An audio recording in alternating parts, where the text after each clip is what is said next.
Guess what happened 5 minutes ago? Go on. Breaking news.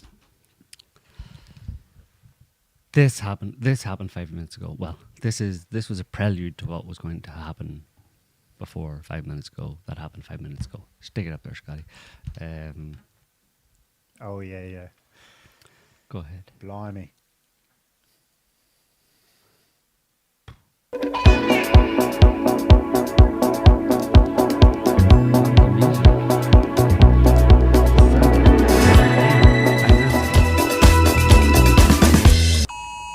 You're getting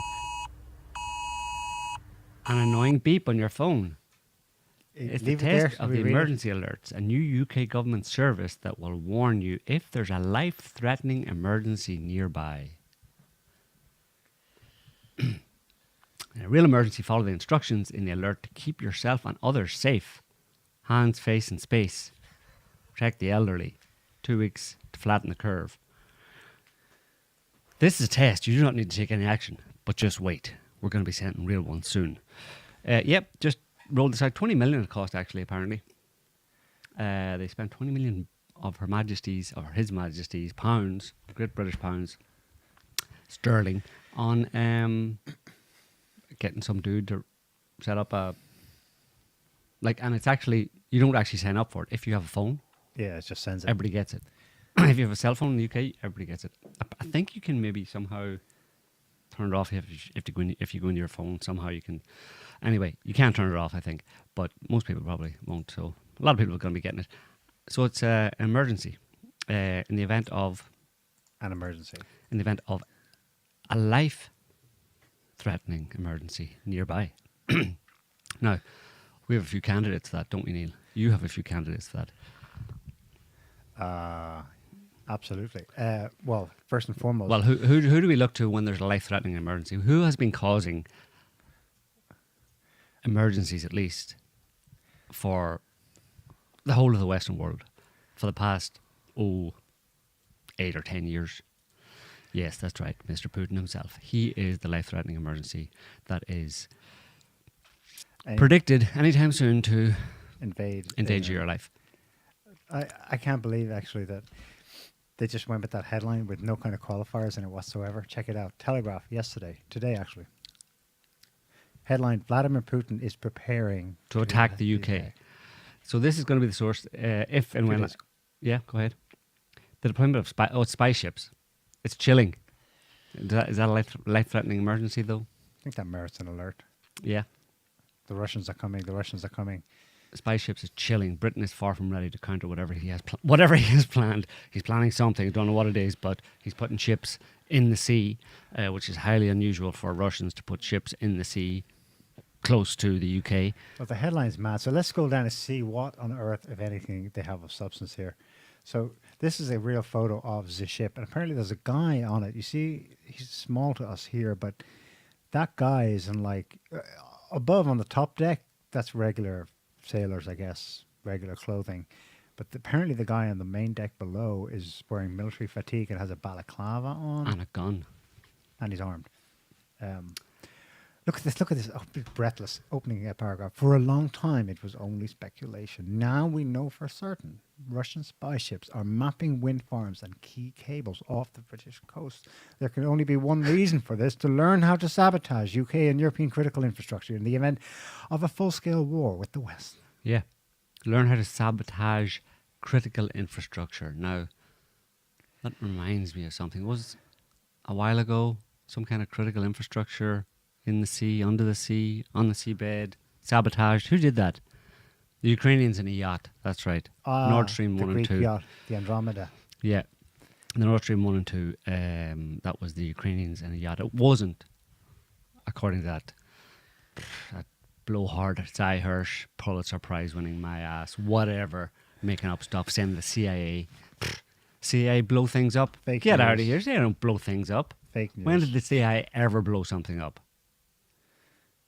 Never. Right. Thank you, Neil. So, yes, so obviously... Finally, there's a qualifier in the second paragraph. That does not mean the conflict will happen. Okay. Preparation makes it less likely, hence the emergency alerts. But we have an emergency alert. If we send out an emergency alert, you'll be prepared, you see? Yeah. So, just to be specific, the emergency alert in this situation would be if the Russians blew up or somehow or other sabotaged energy cables or key cables off the British coast, coming from wind farms, because the Brits are all about the wind farms nowadays, Which don't work for these days. electricity, because the wind doesn't blow strong enough. But anyway, when they sabotage those, that'll be a life-threatening situation for the English people, right? For the British people. What was it? To be clear, that's not just a Telegraph having one, as they say. Here's another one from The Guardian. Oh, the old hackers, yep. The day before, Wednesday 19th. Headline, Russian hackers want to disrupt or destroy UK infrastructure. And that's the posh city twat we saw in that infomercial. Yeah. About What's the thing about infrastructure here? Why are they getting worked up about infrastructure? Is there something, are they planning something or something, they suspect something? I mean, they have this emergency app for life-threatening situation. You know, it could be, theoretically associated with failing infrastructure or whatever, you could spin it any way you want, I suppose, that when the power gets shut down or partially shut down to the UK, then that's a life-threatening situation, right? And it would be the Russians who did it, right? Right. Well, either hackers or spy boats, cutting cables, whatever. Yeah, well, it can be anything. It can be anything and something everything, and Russian. then we'll find something Russian. So to cite or support their conspiracy theory, because that's what this is, in the opening paragraph, scroll down a bit, they refer back to past incidents. I think you can just click. I'll do it later. What's the one they refer to? Yeah, U.S. intelligence that leaked earlier this month warned that Russian hackers had claimed to have taken over control systems belonging to a Canadian gas pipeline at the end of February, presumably this year, February, with the aim of causing an explosion. Utter claptrap, because no one has found any reports of any incident at any Canadian. There was no story, but a U.S. intelligence report that may have happened at some point in the past is the citation for why we must be on the lookout now for.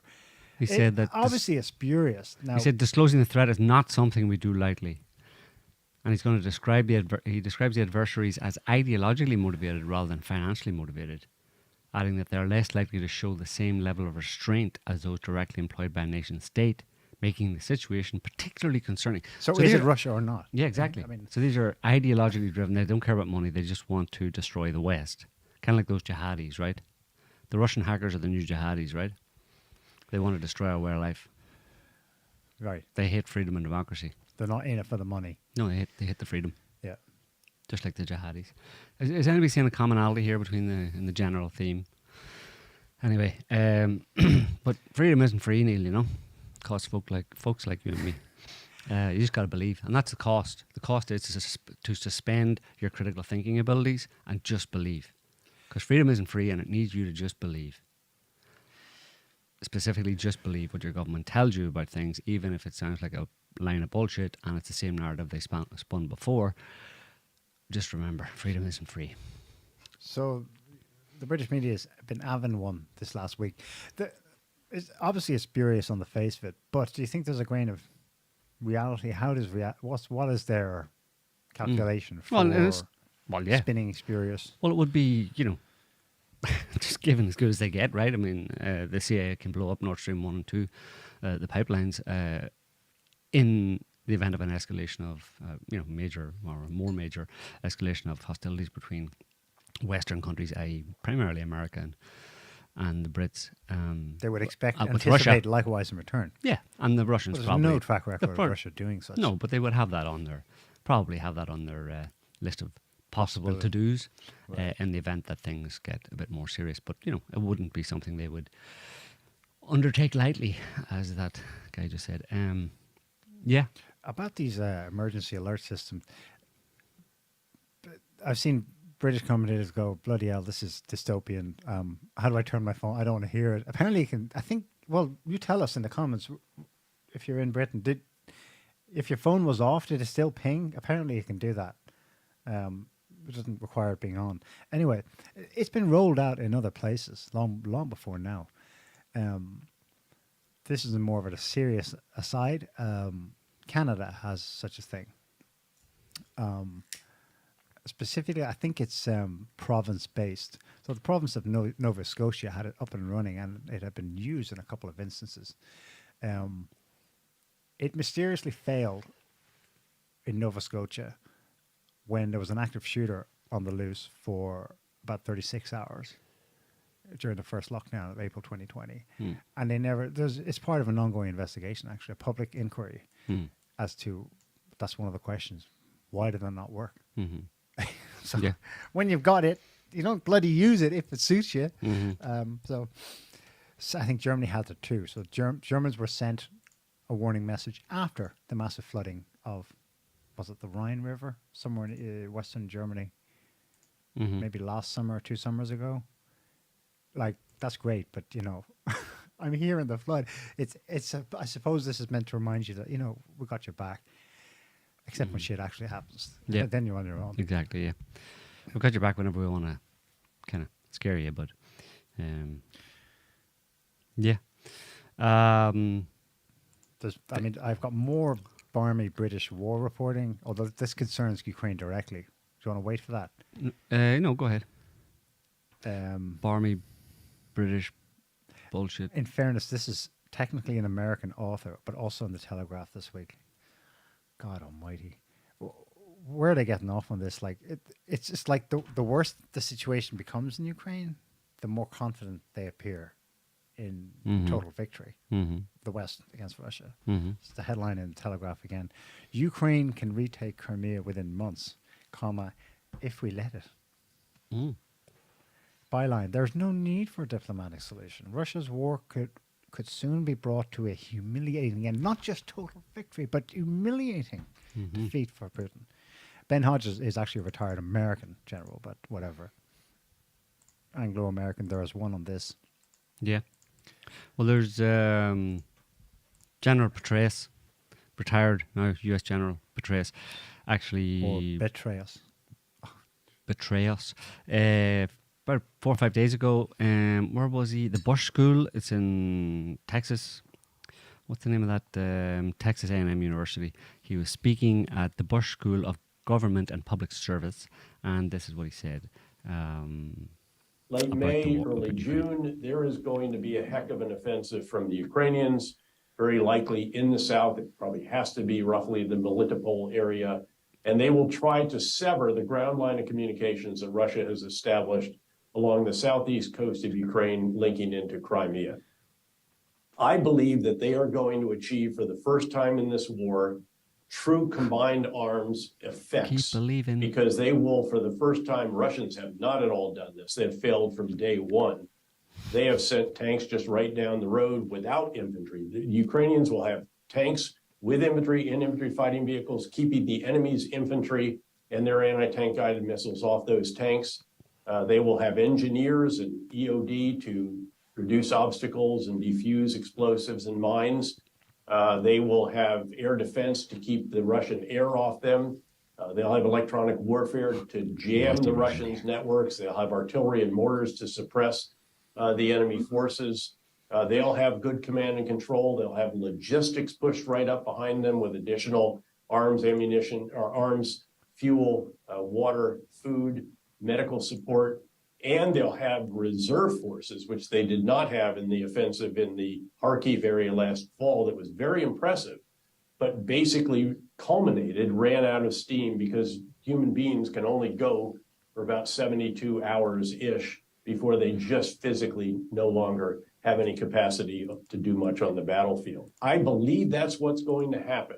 And the question then, and we might actually ask the DA privately later, the question then is, can Putin over time be convinced that he will not be able to outsuffer the Ukrainians, the Europeans, and the Americans, which is what he currently thinks. He thinks that, again, Russians, just like they did to Napoleon's army and the Nazis, that they're going to prevail over time because they have more fortitude. And or could this war be made unsustainable for the Russians because of the sheer extraordinary casualties? Keep in mind that in the first year of this war, the Russians lost perhaps as much as 5 times the soldiers. 5 times the soldiers of anybody who ever lost soldiers in the history of warfare. Does he believe what he's saying? Crimea will be that's the Kiev by June. $64 billion question. They got to keep talking it up, you know. Yeah. We talked about Ty Hirsch there the other day. I mean, he's talking specifically there about the long prophesied great, awesome Ukrainian offensive that will be, it's coming anytime now, and he says it's kind of late April into May or whatever, probably next month maybe, if it happens at all.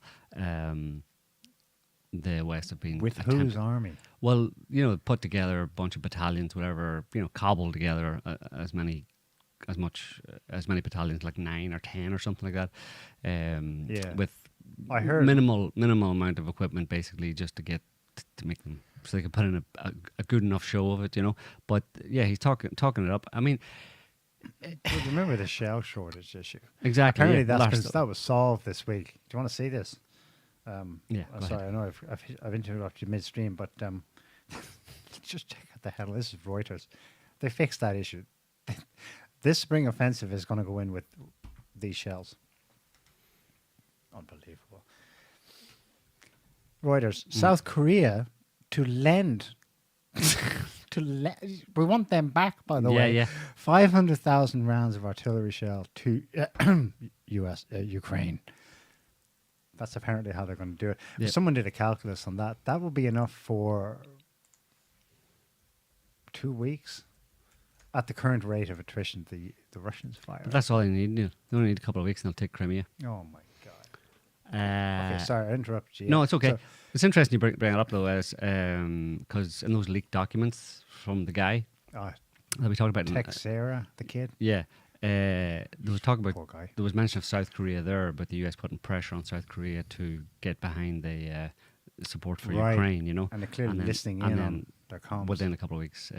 Well, we don't know when those leaked documents specifically dated back to, but it seems to have achieved some success. Whatever pressure was being put on the South Koreans, if they're going to supply 500,000 shells to. Yeah, so that's it. That's South Korean shells coming to Ukraine. They're going to take back. They're going to push through in the south of Ukraine across the kind of land bridge across, from kind of Odessa region all the way across, and cut off Russian access to Crimea. Basically, Yeah. That's the whole thing. McGregor says he was asked about this Petraeus clip by Judge Napolitano. He says at most the battalions he's talking up are about between 30 and 40,000 being trained in the US, Germany, Britain, somewhere in Poland. But he's like, by this time the building reserves in the back of the Russian lines are like 10 to 1. 500,000 plus. It's an unknown figure at this point because they did one formal mobilization, but there have been 2 others since then. Nobody knows how many the Russians have. But they dwarf. Everyone agrees that they dwarf. So why is he so confident that we're just going to go back, smash the land bridge, take Crimea? Yeah. Well, I mean, whether he believes it or not, like I said, that's a difficult question to answer. If any of these people believe what they're saying or not. If they do, it's pretty bad. If they don't, it's just as bad or worse. But I mean, the whole the history of this war as it's being written right now, in terms of the U.S. is the West, primarily the U.S., but the West in general, their support for it and their instigation of the war and their support for it and their quote unquote support for Ukraine.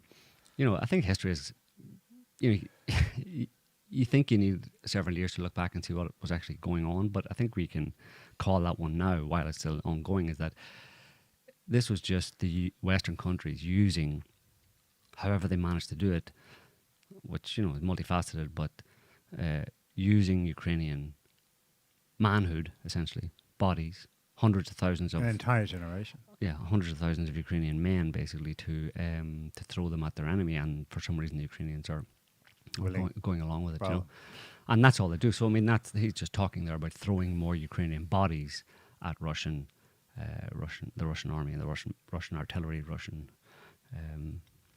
tanks, etc. So he doesn't care. I mean, this is all's fair in love and war, right? So, For what it's worth, Russian disinfo and all that, the leader of Wagner Group, the civilian leader, he's not actually directing troops.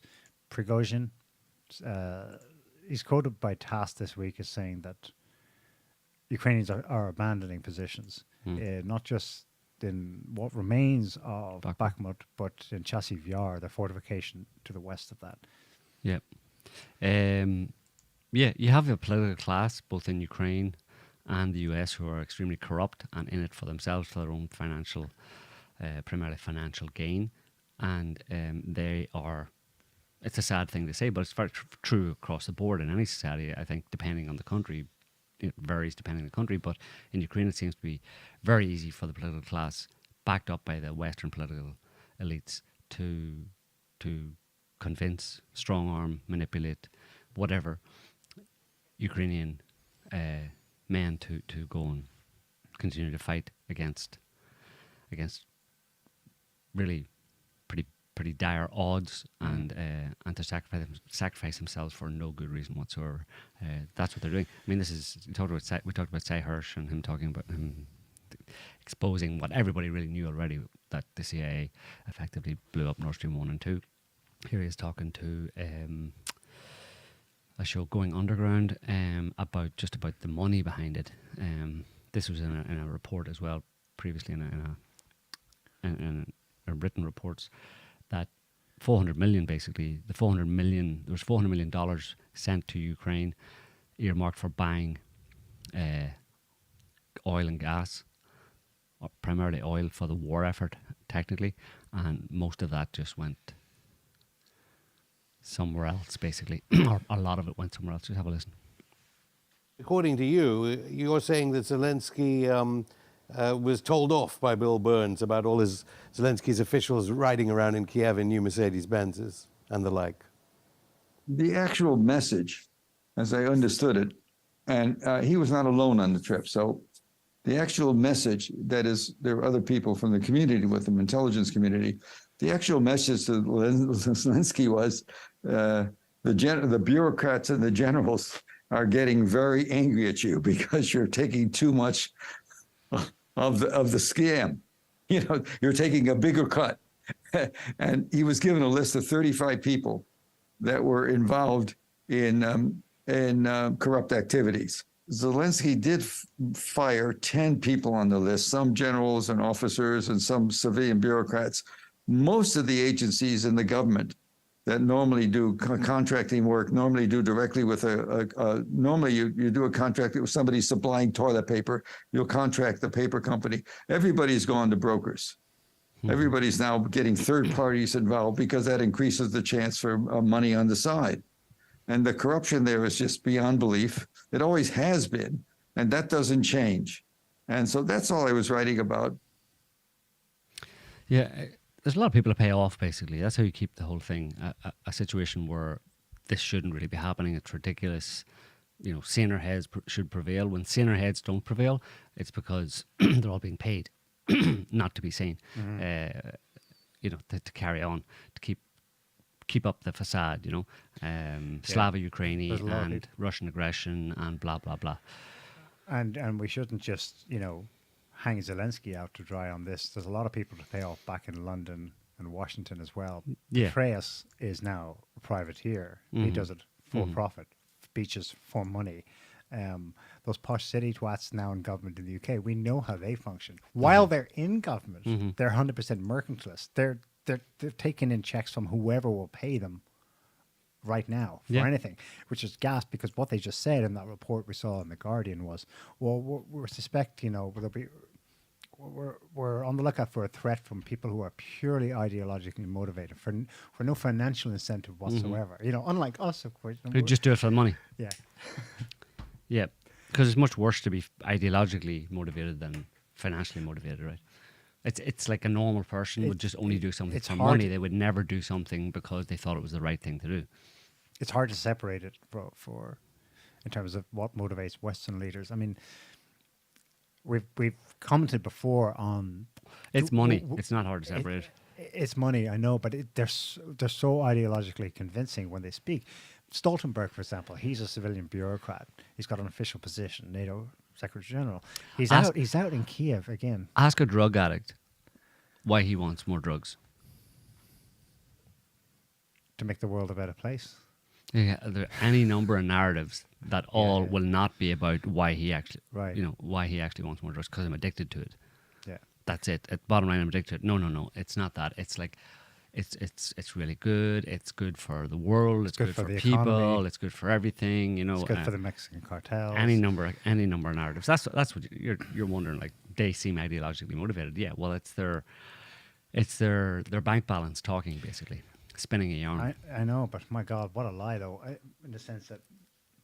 Well, it is hard to separate it in their heads, I suppose. You know what I mean? For them, if you were to really ask them, they'd be so convinced about it because it's their own personal aggrandizement, their own personal profit. So when someone talks and argues for their own personal interest, they're going to sound very convincing, and they'll come up with all sorts of reasons, you know? We've heard them say before, use the E word, this is existential. Not for Russia, although they have a similar argument. They use that term as well, but Western leaders have said we must win the proxy war in Ukraine, or it's all over. Stoltenberg in particular, he did it again this week. He was in Kiev. He's the most coherent I've actually heard him in a while. He's usually stuttering and stultifying, and he gets caught up in his lies. But when he's on the pure rhetoric, he crystal clear.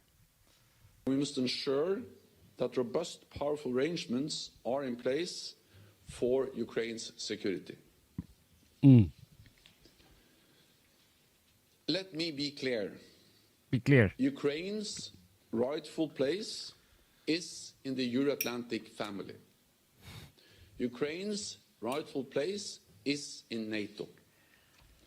And over time, our support will help you make this possible. Today, the President and I discussed a multi-year support initiative. This will help you transition from Soviet-era equipment and doctrines to NATO standards and ensure full interoperability with the alliance. It bounces there a bit. It is a testament to NATO's long-term commitment to Ukraine. NATO stands with you today, tomorrow, and for as long as it takes. Panem today, Panem tomorrow, Panem forever. The problem with those people is that their heads aren't in the rightful places. The heads are... They should be on their shoulders, right? But they're up their arses. Up their arses. So that's part of the problem right there. So, yeah. I mean, they're just talking... It is, like you said, it's complicated when you get down to it. If you took those people into a room and really got them to... You tried to say, listen, okay, this is off the record, doesn't matter, tell us the truth. Why are you really doing this? They'd give you the same bullshit. He would repeat what he just said. Right. And probably, to his last breath. But ultimately, any sane person would look at it and say, actually, okay, you're not able to say it, but I'll conclude from the evidence that, and you could look up evidence, you could find that they're all profiting in one way or another from this. So it is financial, ultimately, even if they can't admit it themselves. Yeah. Like what we know now about Tony Fauci. And of course. That's what makes it so convincing. That's you're in this human psychology here, you know what I mean? Base human psychology, and it's very difficult to ever catch any of them with their hands in the cookie jar. You can only catch them out in lies or contradictions, whether they don't make sense or they contradict themselves basically. But when challenged, they'll always repeat the same narrative, the party line, bullshit narrative. Here's someone. I hate to do this to you, but here's someone who you love to love. No, don't make me listen. Go ahead, you can put it up. Session. But before we play it, this lady, as you may know her, she's... Hang on, say Salt. She's in Ireland. Salt. She's the Chancellor of the university that I went to, and I'm glad she wasn't Chancellor when I was there, but she has been for a number of years Chancellor of Queen's University in Belfast, and she was there this week, and then she went down to Dublin. She kind of followed Biden, basically, Biden's trip to... Biden's paddywhackery trip around Ireland. was somehow part of the entourage, or came up was the after party or something. So then she's down, and this is on a Irish TV show, chat show, whatever. And have a listen to what she says. Donald Trump. When I say that name, what happens to you? You know, I take no joy, personal or political, in what is happening to him, because it's a really sad reflection on our country and our democracy, that someone with his, attitudes, his behavior, his beliefs, his record, would be running for president again. Yeah. So stuff like that. So she takes no joy, personal or political, in what's happening to him, but I hate him. Okay, so you hate him, but you're not happy to see him in trouble? No. Okay.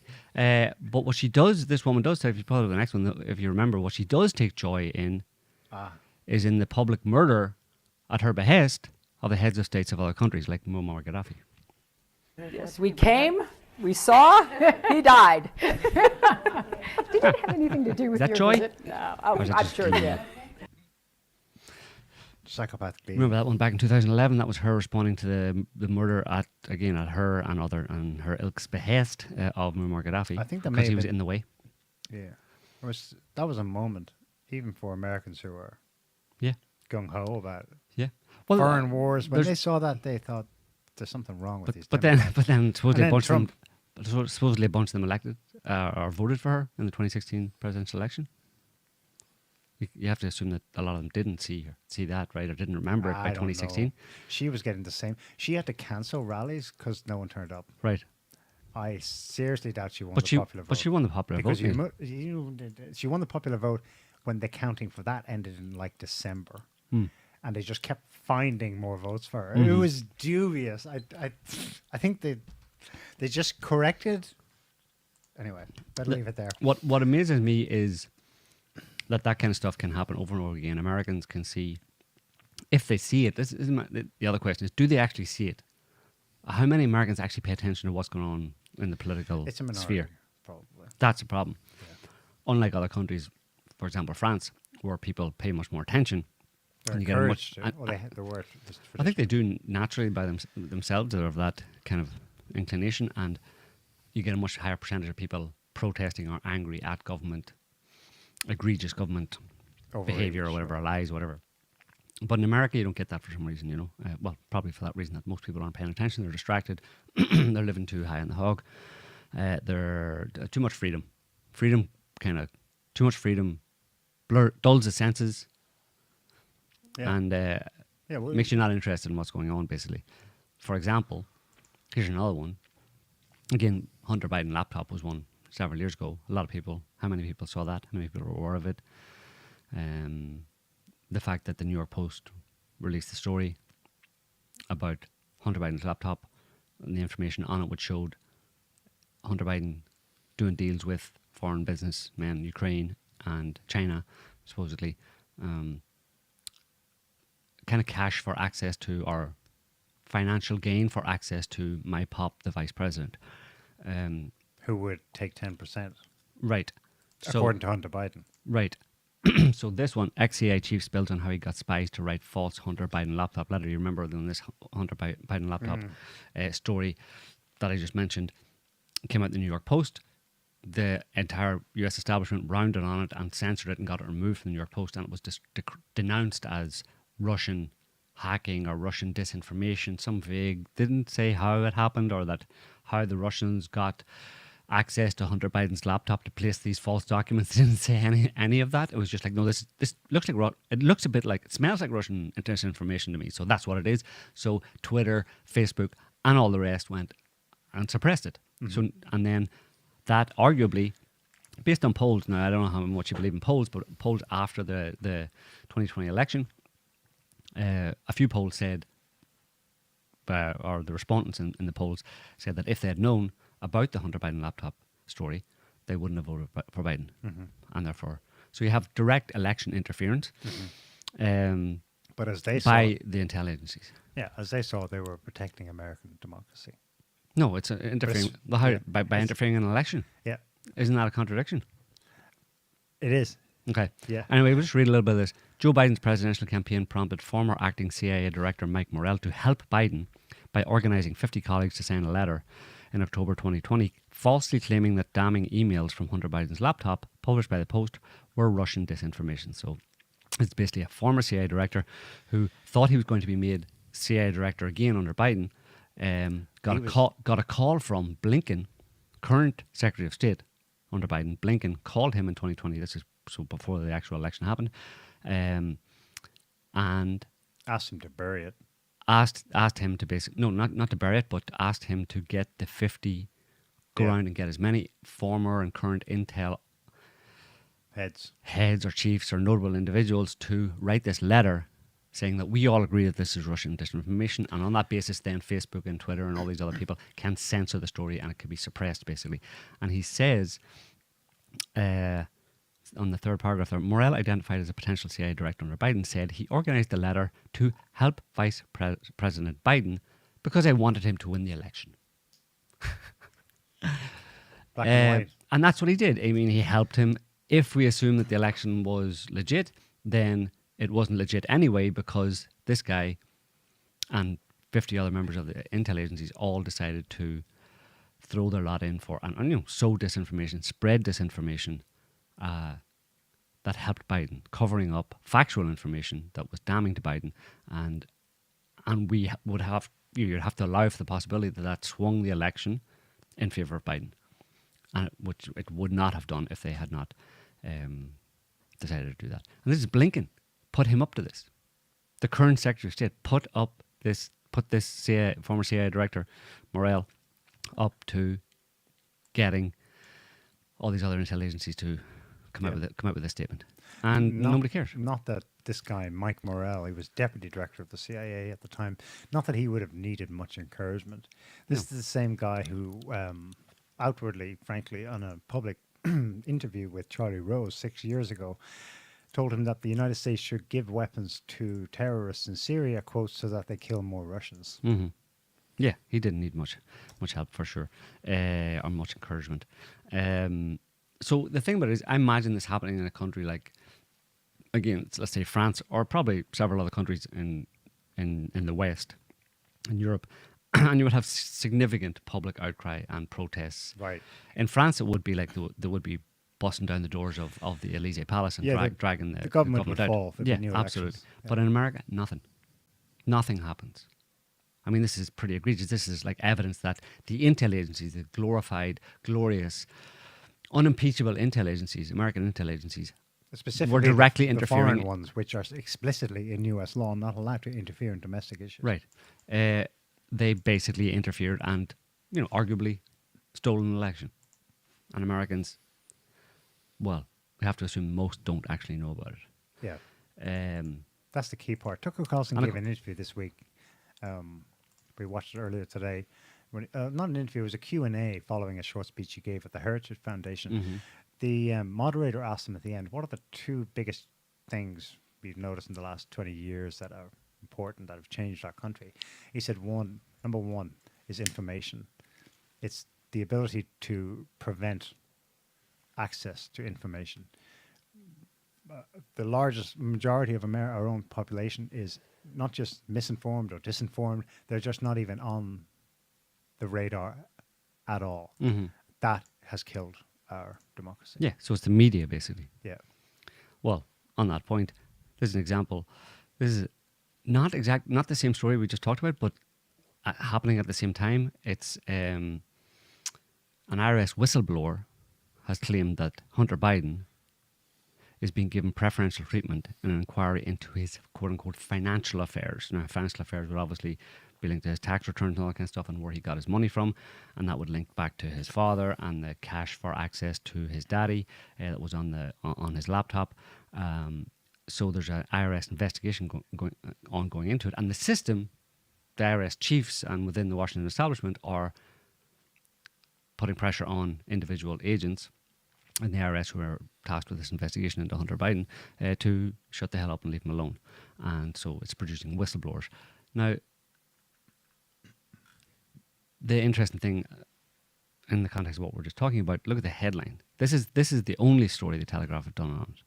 And it's not IRS whistleblower claims Hunter Biden is being given preferential treatment into an inquiry into his financial affairs. It's Joe Biden denies interfering with criminal investigation into his son.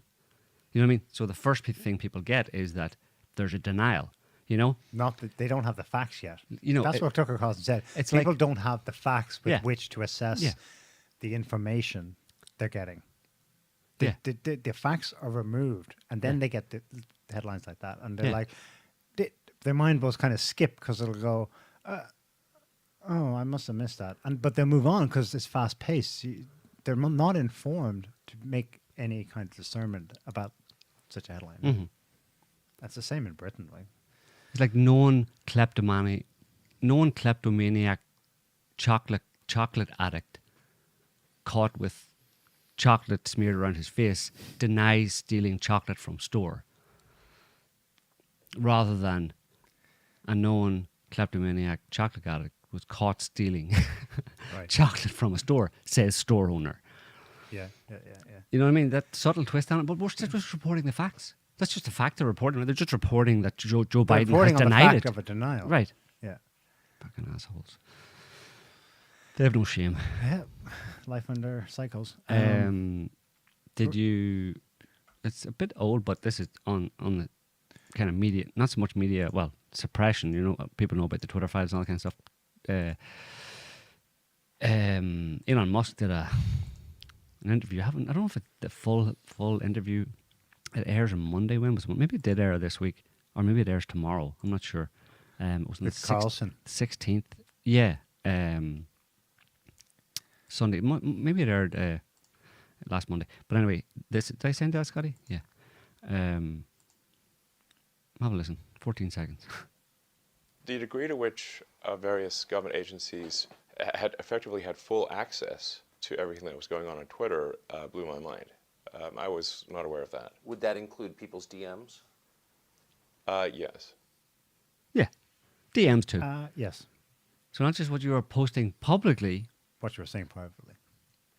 you were, you know, there's a certain level of acceptance, I suppose, or full acceptance by anybody who posts anything or writes anything publicly on social media. That it can and that's will being be used public. against them. Right.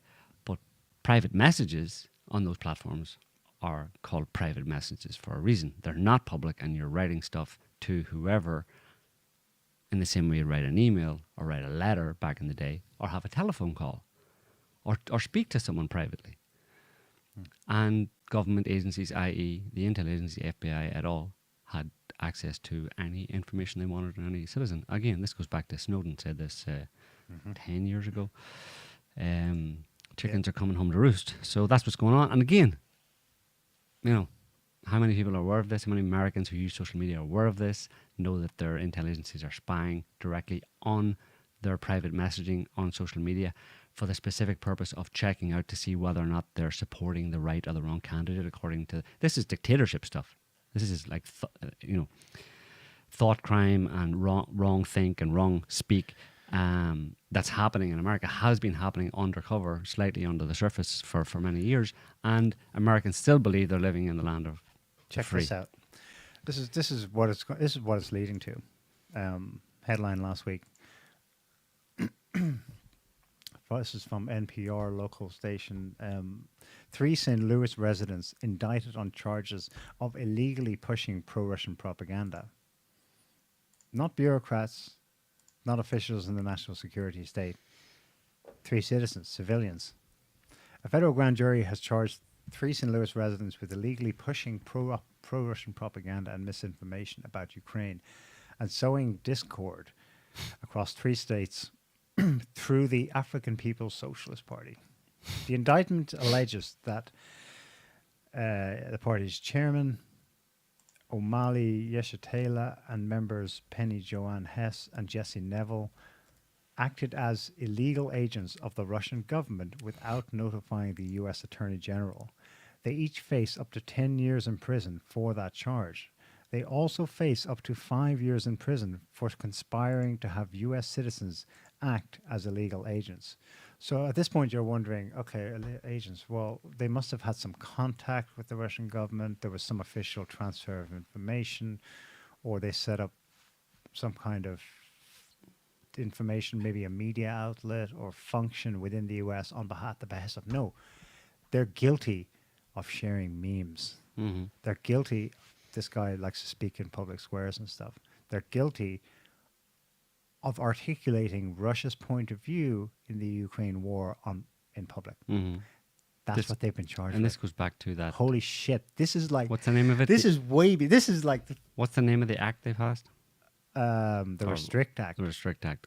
At least that concerns the digital expression. Mhm. These Well, that's guys, part I of think, this. this is part of it. They gave one of them gave a speech and he gives, should we? Is it all about Ukraine? Well, hang on. He does what we do just here. We just give Russia's. It might not be so black and white. For articulating that, they're going to try and nail him to the mast. Mm-hmm. 10 years. I don't think it'll work. Surely First Amendment is still... If First Amendment still holds, it'll be thrown out. But that is a really troubling sign. Mm-hmm. I haven't heard of anything. There's been similar shit going on in the UK where, if you post the wrong thing on social media, you get a knock at the door by the police. But I don't think anyone's been taken to court facing 10 years or any kind of term of imprisonment, maybe a fine. So... Yeah. Um, Go ahead. There was a lot of cool, Musk was on Carlson himself gave a great speech. RFK Jr. is running. Mm. He gave I thought it was a great speech announcing his candidacy. He wants to run as Democratic nominee Mm-hmm. to square off against Joe Biden. Mm-hmm. Definitely not going to get it. I know, but isn't it so cool? We can say in our time that Bobby Kennedy is running for president. Bobby. I know he's not, clued in on every issue, but he's been an awesome warrior with respect to the pandemic and geopolitics. He's a bit of a greenie, though, I think he believes climate change is really man-made and all that. But still, he's going to be firing some information warheads across the bow for the next 18 months. But the tragedy of it is what we just discussed. I don't even think they're going to bother vilifying him. They're just going to drown him. They're just going to ignore him. Mm-hmm. And you won't hear it. But Tucker Carlson, he's like, the hell with that. So he's supposed to be far right, fascist, white supremacist guy, right? He's going to be supporting the Democratic nominee. He gave him a bluff. We had him on the show last week, and he's going to probably do that every week for the next 18 months. Well, you go with the person who's the best of the best of the lot, basically. Do you want to hear some of it? I know he's got a speech impediment, and it's not just that though. His speaking isn't quite the best. He's an awesome writer. Nah, we probably shouldn't. I've got a clip that's 4 minutes long. But in the course of this clip in Boston, Bobby Kennedy managed to get in Bay of Pigs. That thing my uncle said about splintering the CIA into 1,000 pieces and bringing all of our troops back home and closing our 800 bases overseas. Mm. So obviously right there, he's, Yeah, he's in also Iran. It's not happening. But would it be popular with Americans? If any of them were paying attention. If they knew. If they knew who he was. On the other side of the aisle, we have the big man. The media. No, the media. Slightly less big man. The media seems to be. Just throw that up there. The media seems to be. Have a consensus. It's just one example from the Guardian, but it's across the English-speaking Western media in general, talking about Ron DeSantis, how he's head of rot, he's got problems, and he's not gonna. Trump's still the most likely one to get the nomination to run for president. The thing about it is I'm several months ago, I don't know when it was, I kind of made a prediction, and I kind of repeated it a few times, that I think there's going to be a problem next year in the election, in the US election. A hung Congress. A hung election, basically. No one getting 270 electoral college votes because they'll be split. But your theory was DeSantis. Well, no, either go on. Yeah, was DeSantis and Trump would run, but it would still be split, or either. I mean, I don't know. I don't necessarily believe this, but that Trump isn't going to get the nomination. You know what I mean? Maybe, maybe not. I don't know. It depends what way the wind's blowing within the Republican Party. The Republican Party, the majority of them don't want Trump, obviously. Eh? No, they do. No, they don't. The party heads. Yeah, Yeah. Well, I would say even the rank and file as well. You have the kind of the Freedom Caucus and stuff like that, but they're still a minority. Let's say. I mean, if it came down to it, I think rank and file members. That's why ordinary they have members. headlines, But I yeah, mean, yeah. members of Congress, who then have leverage over their constituents who are members of the Republican Party. It's hard to know, obviously, how it would pan out and what way people's allegiances would go, but it's possible that it could go the other way. But I think basically that between DeSantis and Trump, that the Republican vote will be split, and maybe there might be a surprise with Kennedy running as well, and he might take a bigger chunk, because traditionally in American elections there's two candidates, Republican and Democrat, and then there's the also-rans who are like 1-2% or whatever for the vast majority of presidential elections. But I think next year it's going to be very different, and you're going to have it split more along lines like you see in other kind of European democracies in the elections for party leaders or for parties, where you have basically sometimes you have to have a coalition. Now, there's no possibility for a coalition of presidents, right, in the US. So if nobody gets 207, if it's split, if a lot of people vote for Trump, a lot of people on the Republican side, and a lot of people less, but a lot of people say vote for DeSantis, and the same with, say, Biden, if he's going to run again, and maybe a significant percentage vote for Kennedy or anybody else who might throw their hat in the ring between now and then, that you'll have nobody able to get 270 electoral college votes, and therefore nobody will be declared president. And then it goes to Congress to decide by a simple majority, and that can't happen either because Congress is similarly split. So you're suggesting it could be a split vote in either the Democrat or Republican side, because one of the also-rans, once the nominations are formally declared, then runs as an independent. Exactly. But check out this. We were downplaying RFK Jr.'s odds, but this is a headline in USA Today, the day he announced his bloody candidacy. Robert F. Kennedy Jr. launches, look at this shitheads, launches unlikely presidential bid. Backed by 14% of Biden vote. He just announced. Where did you get 14% if it's so unlikely? It's a poll, yeah. Like, that's not nothing on day one. Mm-hmm. Okay. Well, there's a lot of water there. Yeah, of course. But here's another thing. One person they can't just ignore. Well, we know they can't because they've Trump derangement syndrome. So he goes on a podcast with those two young fellas who did a podcast with Tucker Carlson, and that got millions of views. The one we saw, the Full Send podcast. He's done one before with them, and it reached 7 million views. Who? Trump, the big fella. And YouTube nixed it. They just took it offline after 2 days. He did another one with them last week. But we won't play it, but I'll just put it up here. It's called Full Send Podcast. So these guys, popular YouTubers, the youth vote. I mean, if Trump keeps doing this, no one will forget him. You won't be able to just ignore him and hope he goes away. So on his new interview with these two fellas, after 2 days, it's been up. I think we're over 6 million views.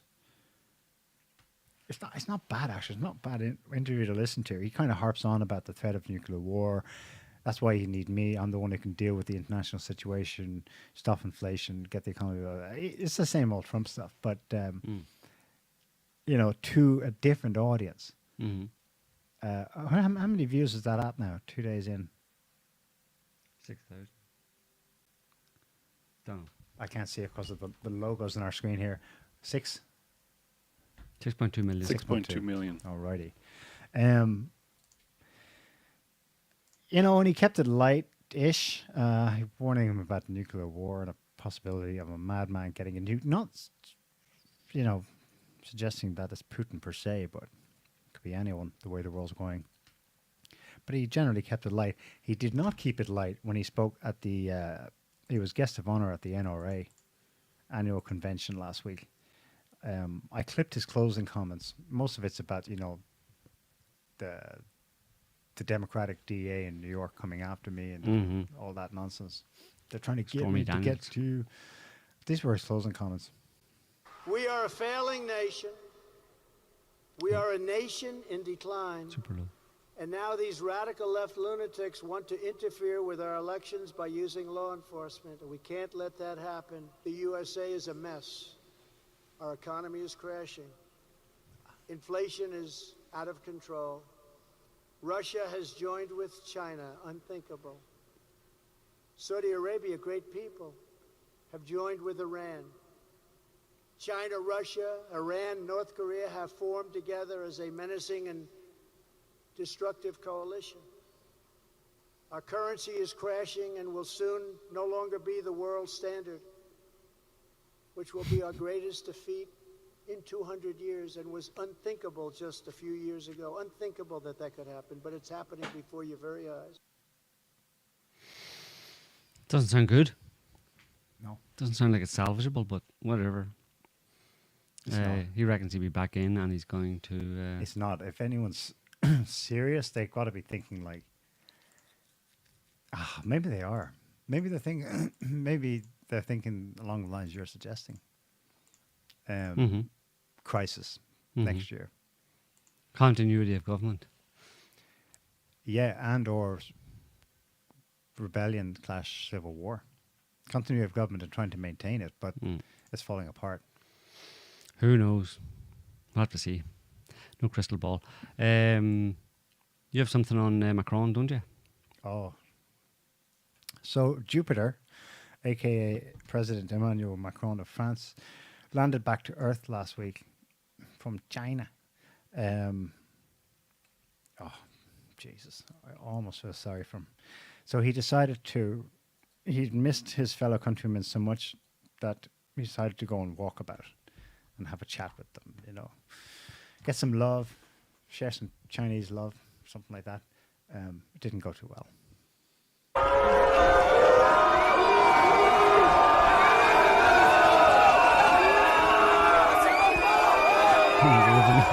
Hello. I am here, it is me.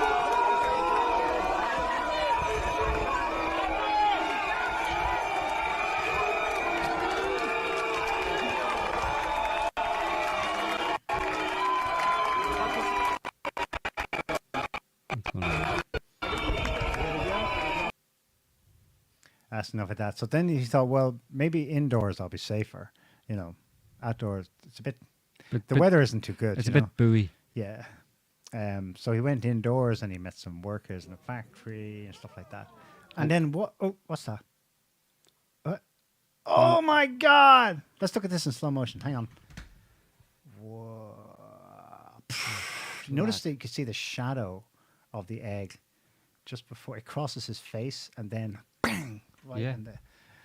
Now, I was doing some analysis of the ballistic trajectory, and my guess is that they had to aim over the heads of the security around them.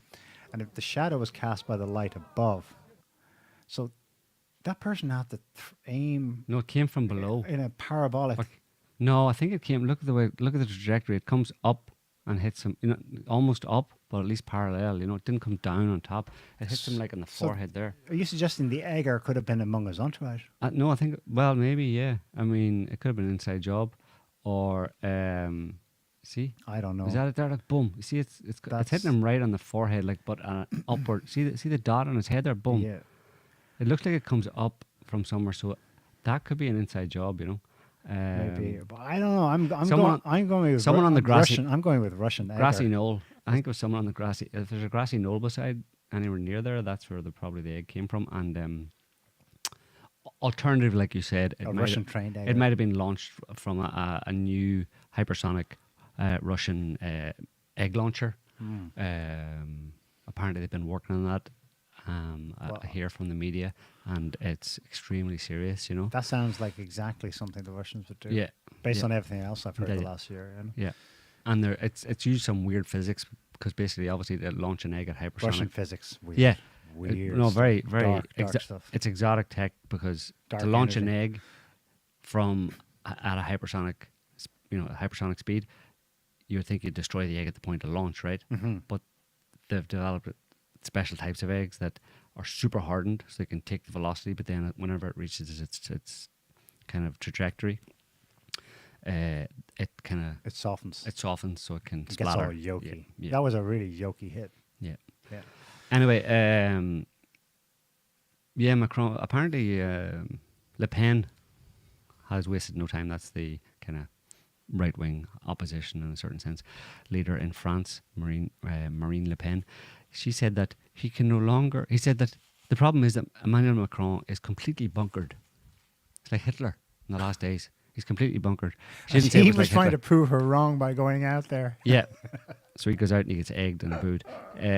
She says he can no longer leave the Elysee, the presidential palace, without arousing the ire of a people he refuses to listen to and whose will he refuses to respect. Pretty much. Isn't that happening in America too? Everywhere, eh? I mean, isn't there a group of people in America running the show that the establishment who refuse to listen to the people and refuse to respect their will? No. Freedom! Freedom isn't free. Cause folks like you and me. Anyway, They're relentless, though. They don't care what's going on. Victoria Nuland visited Mongolia last week. Jesus Christ. God knows what she's up to there. Mongolia. You Yeah. went to the Dalai Lama, did you? And Japan. To get her tongue bit. To get her tongue sucked by the Dalai. Jesus. The Dalai Lama, as Bush called him. The Dalai. Where's the Dalai Lama? Meanwhile, in Germany, check this out. There's full steam ahead with destroying everything. Germany shuts down its last remaining nuclear power plants. Just for the lols, really. Just because they can to save the planet? I don't know. Yeah, they're going to burn a lot more coal as a result. On the same day, Germans learned their power bills were about to go up 45%. Well, it sounds that's an opportunity for me. I mean, it applies in Germany too. Freedom isn't free. It costs 45% on your electricity. And Yeah, this is they're going to they're playing a long game, Neil. They're going to save Yeah. the planet down the line, right? For now, we have to take some hits. People have to tighten their belts, pay more money for electricity. We're shutting down the nuclear power plants because whatever, for the planet, right? Even though nuclear energy is, it's green energy effectively, it still doesn't look good because, inflation has hit nuclear waste and stuff. Inflation has hit 10% in the UK. That's the official figure. God knows what it really is for, convenience products for most ordinary people. Yeah. But Germany, as a result of that, is going to significantly increase its burning of coal to produce electricity. Oh, so everything's fine. But it's only short term, Neil. It's just while we transition to wind and solar and, people on bikes with dynamos and stuff like that. All that green stuff. When we're able to bring that online, then we can stop burning the coal. But for now, we have to increase our CO2 pollution. It's hard to understand, right? You have to be in the German government to understand it. And you don't want to be there, but it's hard to understand. That would be the perfect green version of dystopia, wouldn't it? We'd all be chained to bicycles and dynamos. Well, that's maybe part of the plan. They just haven't revealed that yet, but that's maybe part of the plan. But anyway, it's hard to understand, I know.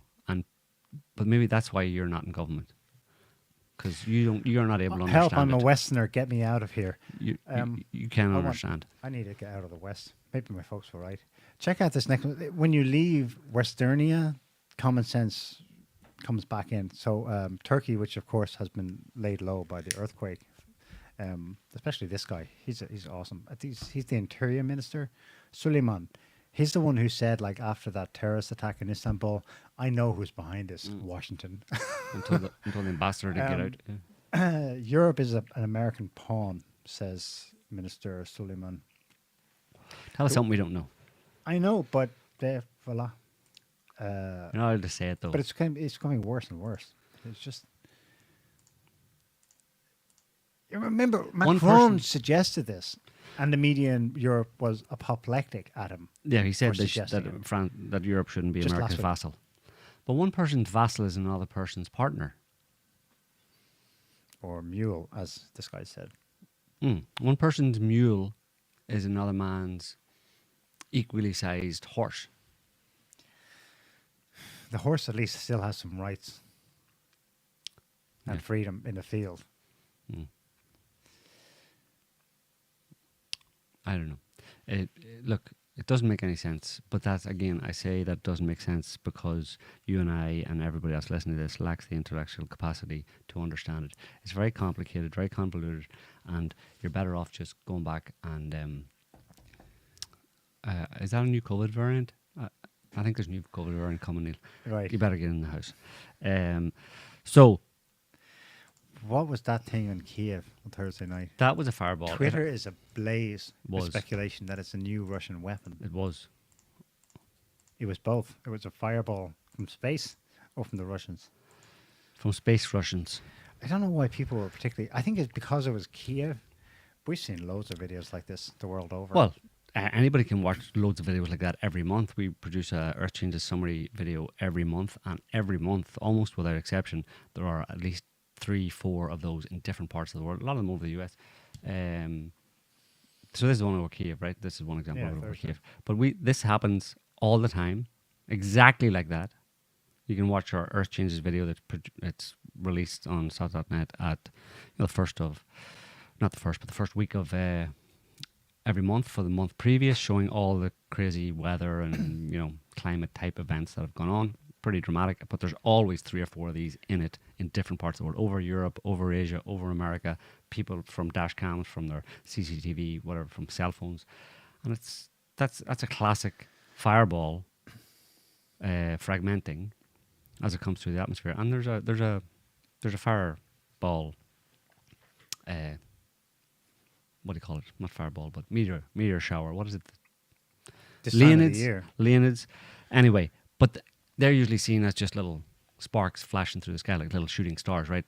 These things are obviously different. They're bigger and they're coming lower into the atmosphere or whatever. But they're very common. They have been on the increase over the past 10 years. There's kind of American Meteor Society tracks them, and they've been year on year more and more and more of them.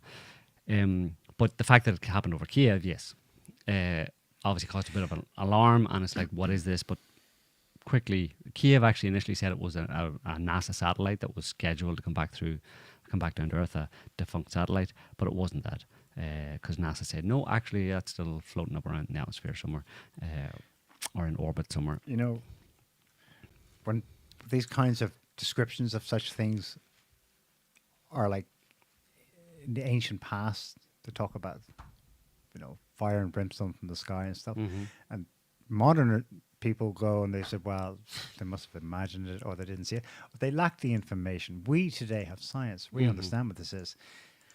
How is it any different? Twitter's ablaze because they look at this and go, what the hell was that? They're not informed. Yeah, we've got the science, but most people don't know. Like Austin said. Yeah. So well, is it any wonder people of old or even today look at something and go, that must be an omen? Or something exotic or supernatural. Wow, yeah. Yeah. This, talking about stuff in the sky, this was just a few days ago, and it's probably carried a few other places, but it's from RT, but whatever. The Pentagon, I didn't look for the actual Pentagon release, but the Pentagon on Wednesday, so in the middle of the week, declassified a video shot by a US MQ-9 Reaper drone after it encountered an unidentified flying object zooming over the Middle East. Incident was reported last year as the first such encounter by an unmanned aircraft with what the military has renamed UAPs, or unexplained anomalous phenomena. So this is a drone, an unmanned drone, took this picture because out there, over the Middle East, taking pictures of US soldiers, arming and training ISIS in Syria, and it happened to take a picture of this, and it's something out of the ordinary. Yes. So, the director of the Pentagon's All-Domain Anomaly Resolution Office, it's a nice name for an office. Sean Kirkpatrick listed the attributes of the bright and shimmering metallic orb. that the drone saw. It was silver, translucent, metallic, 10 to 30,000 feet, stationary to Mach to no thermal exhausts usually detected. So it went from stationary, as in hovering, not moving, to Mach, I suppose Mach something, so fast, and no thermal exhausts. He said the object behaved consistent with other metallic orb observations in the region. Oh, that you haven't actually told us about, but apparently there are other metallic orb observations in the region. That they know about. Yeah. So that wasn't what was over Kiev, but it was over the Middle East. Somewhere in the Middle East, probably Syria or It's Iraq. Both last year. Both phenomena around us all the time, Mhm. but you can keep most of 8 billion people ignorant about it. Mm-hmm. That's phenomenal. And then there's this, which may or may not be related. We'll leave it up to you to decide.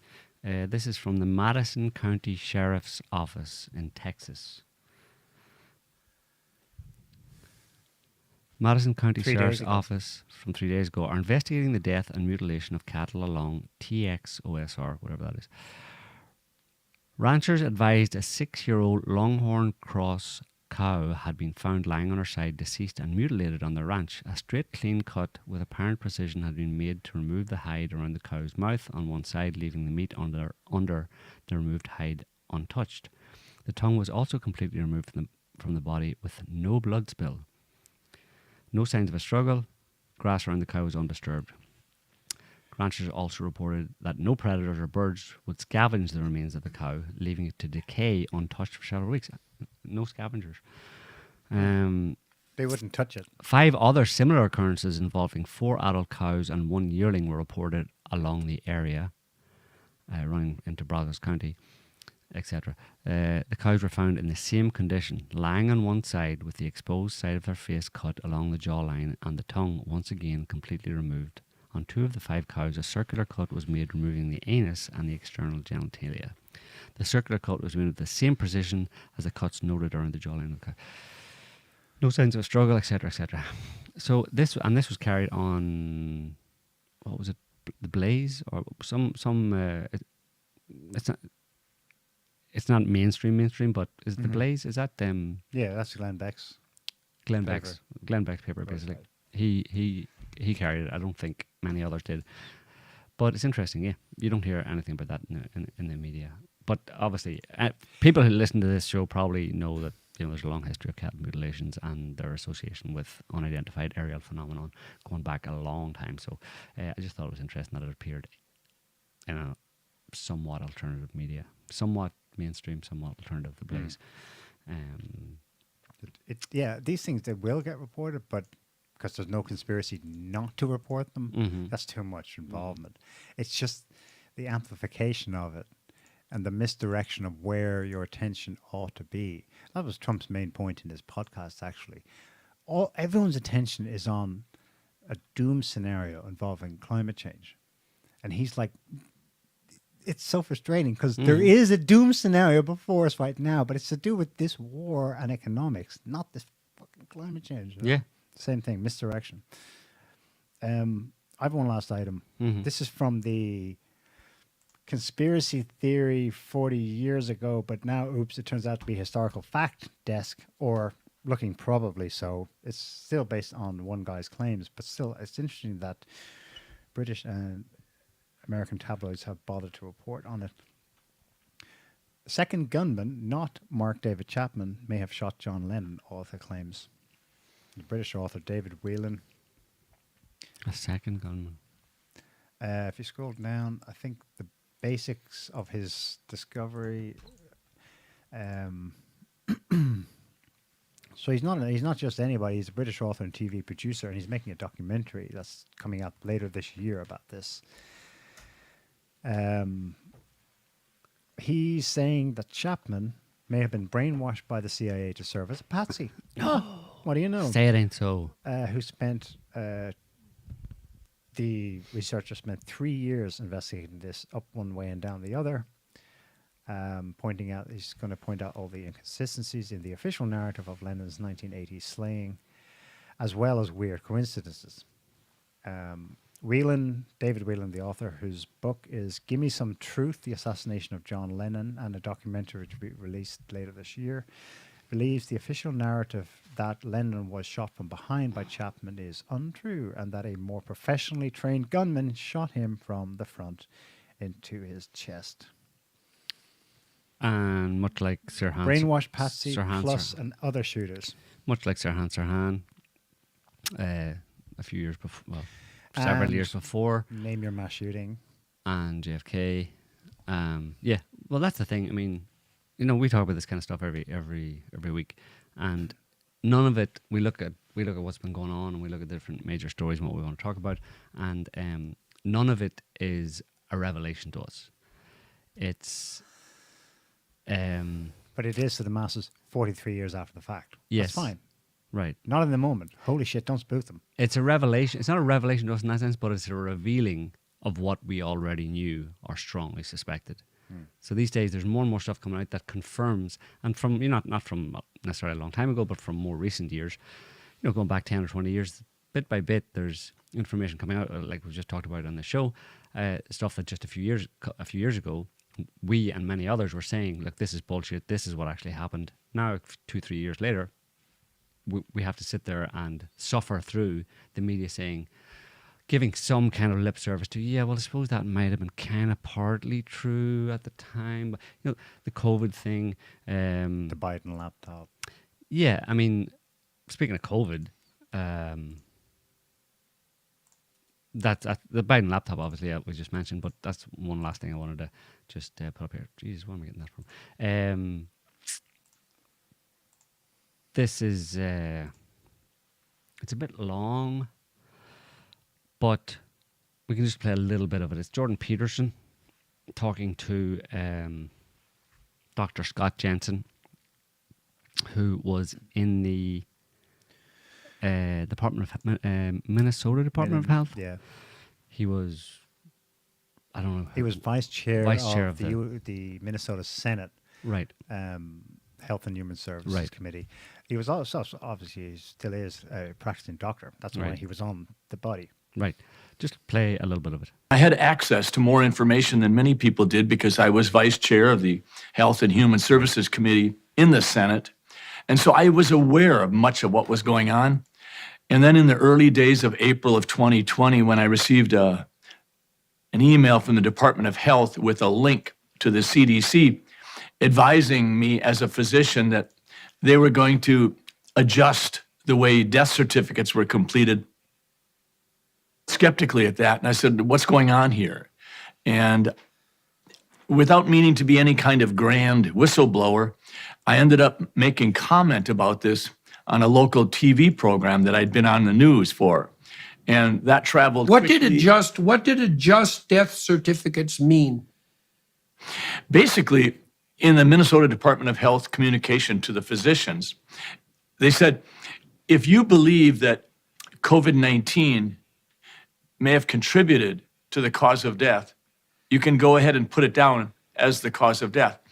And that's not right. The CDC, the CDC for decades has said that our job as physicians when we complete a death certificate is to try to identify the initiating event that started the process of demise for the patient. So, for example, if I have a heart attack tomorrow and a month later I have congestive heart failure and we find that the heart attack was so substantial that I've lost the ability to effectively pump blood, and we learn that I'm not a candidate for transplant and there's no remedies for my situation, and over time I falter and become more and more frail, and perhaps I go on hospice knowing that I have end-stage heart disease. If on my last 48 hours of life on Earth, I get exposed to COVID-19 without ever being tested or even having any symptoms of it, when I die, I died of a heart attack. The underlying cause of death would be coronary artery disease, and that led to a heart attack, which led to congestive heart failure. But it should not say that COVID-19 was the cause of my death. We were being encouraged to go ahead, and they said in this document, if you think that COVID-19 was a contributing condition, you can put it down as a cause of death. And I said, no, there's a... So Peterson went on to ask him why he thought, and he said, our impression at the time, me and my other doctor colleagues, was that we were being encouraged by the United States government to artificially inflate the COVID death numbers, which is what we were warning you was going on in real time, but 95% of the population was believing everything, so I was like, I'm out. I can just watch them all. Here we are 3 years later, and yeah, that's what happened. That's what happened. That's the fate of people who see what's going on, to watch people be lied to and fooled and swallow lies and believe lies over and over again, and then suffer the consequences. Hopefully they're not too dire. And then finally, when the dust settles, to finally, hopefully, realize that they were lied to and manipulated, and to not allow that to happen quite so easily in the future. Maybe not. Anyway. And it's his fault. Who's? Yeah, him behind me. Yeah. Yeah, that's all I got. Apart from, if anybody wants to know about what's going on in Taiwan, I don't think much is going to happen there. It's all talk. It's just Little country in big rabble-rousing. China.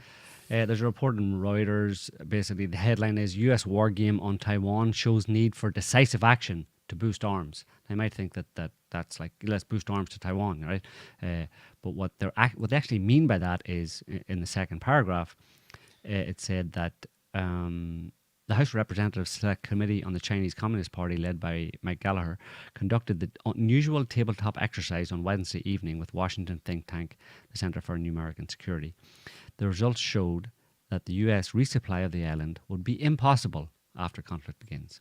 Now contrast that with Ukraine, and how the Ukraine conflict has been prolonged and exacerbated and worsened by the continual long-term resupply of Ukrainian military with Western weapons.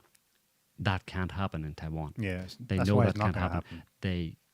If they can get as many weapons in there as possible to maybe deter China, but no resupply. Once it's done, that's it. So any conflict in Taiwan would be much shorter, if it even happens at all. And I think because they wouldn't the West wouldn't have the possibility to sustain it, they wouldn't really go there in the first place. There might be a bit of a kerfuffle or something at some point, whatever, but I don't think it's going anywhere. China's too important. Anyway, that's all I got. Have you got any more? No, I'm done. Good. That's it for this week, folks. Thanks for watching. Thanks for listening. Thanks for just being here. Don't forget to push any buttons you haven't pushed that you should have pushed. And we'll be back next week with another show on whatever nonsense has been going on between now and then. So until then, have a good week, and we'll see you whenever.